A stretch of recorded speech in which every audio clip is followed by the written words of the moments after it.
Thirukumaran entertainment CV. Kumar மற்றும் தங்கம் cinemas Thangaraj தயாரிப்பில் சூது கவ்வும் 2 உங்கள் அபிமான திரையரங்குகளில்.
அண்மை செய்தி.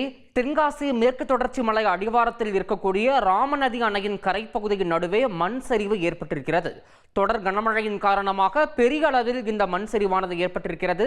இதனால் அப்பகுதி மக்கள் அச்சத்தில் இருக்கின்றனர். இதனை தற்போது கிடைத்திருக்கக்கூடிய அண்மை செய்தியாக பார்த்து வருகிறோம். Thirukumaran entertainment CV. குமார் மற்றும் தங்கம் சினிமாஸ் தங்கராஜ் தயாரிப்பில் சூது கவ்வும் 2 உங்கள் அபிமான திரையரங்குகளில்.